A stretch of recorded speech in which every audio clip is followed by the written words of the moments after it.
नमस्कार शेतकरी मित्रांनो, राज्य सरकारने अतिवृष्टी आणि पूरग्रस्त शेतकऱ्यांसाठी पॅकेज तर जाहीर केलेलं आहे। जे मदत पॅकेज आहे तर ते जाहीर केलेलं आहे, परंतु हे जे मदत पॅकेजची रक्कम आहे ही तुमच्या बँक अकाउंटमध्ये कधीपर्यंत जमा होणार आहे आणि त्याचबरोबर कोणत्या बँक अकाउंटमध्ये तुम्हाला मदत पॅकेजची रक्कम ही दिली जाणार आहे या संबंधित सर्व माहिती आपण या व्हिडिओच्या माध्यमातून पाहणार आहोत।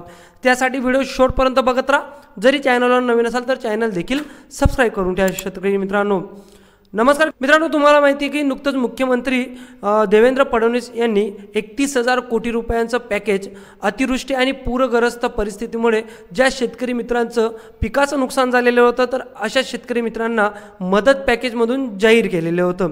बरेच जिल्हे राज्य सरकारने महाराष्ट्राचे जवळपास बरेच जिल्हे याच्यामध्ये समाविष्ट केलेले आहे मदत पॅकेजमध्ये।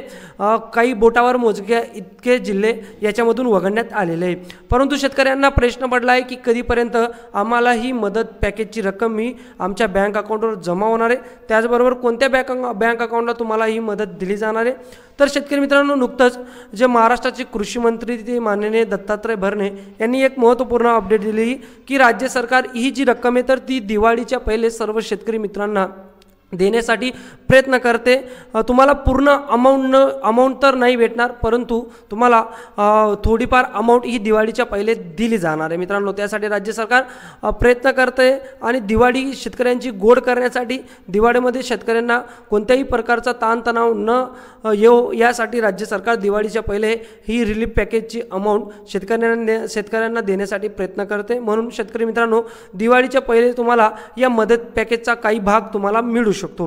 त्यानंतर दुसरा महत्त्वाचा प्रश्न म्हणजे ही जी रिलीफ पॅकेजची अमाउंट आहे तर ती कोणत्या बँक अकाउंटला तुम्हाला दिली जाणार आहे। तर तुम्हाला महत्त्वाचं सांगतो, तुम्ही जेव्हा फार्मर आय डी बनवली होती ॲग्रिस्टॅक योजनेअंतर्गत तर फार्मर आय डी बनवताना तुम्हाला बँक अकाउंटची डिटेल्स ही विचारली गेली होती आणि तुम्ही तिथं बँक अकाउंटची डिटेल्स ही भरली होती। मित्रांनो, तर ज्या शेतकरी मित्रांचं फार्मर आय डी बनलेलं आहे तर अशा शेतकरी मित्रांना फार्मर आय डी सोबत संलग्न असलेल्या बँक अकाउंटमध्ये ही रक्कम येऊ शकते, किंवा जरी राज्य सरकारने डायरेक्ट बेनिफिट ट्रान्सफर म्हणजेच DBTच्या मार्फत जरी ही रक्कम देण्याचा विचार केला तर सर्वांना आपल्या आधार कार्ड सोबत जो बँक अकाउंट नंबर संलग्न आहे तर त्या बँक अकाउंटमध्ये ही रक्कम येऊ शकते।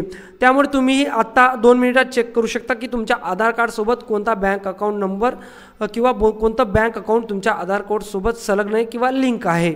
तर तुम्हाला काय करायचं शेतकरी मित्रांनो, M-Aadhaar या ऑफिशियल वेबसाईटवर यायचं। या वेबसाईटची लिंक आपण आपल्या व्हिडिओच्या डिस्क्रिप्शन बॉक्समध्ये दिलेली।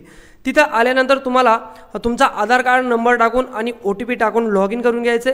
लॉग इन केल्यानंतर तुम्हाला खाली दिसेल की बँक अकाउंट सीडिंग स्टेटस, तर त्या ऑप्शनवर तुम्हाला क्लिक करायचं आहे। त्या ऑप्शनवर क्लिक केल्यानंतर तुम्हाला तिथं शो होईल की तुमच्या आधार कार्डसोबत कोणतं बँक अकाउंट लिंक आहे आणि त्यानंतर खाली तुम्हाला जे आधार लिंकिंग स्टेटस आहे तर ते ॲक्टिव्ह आहे का इनॲक्टिव्ह आहे हे सुद्धा दिसून येईल।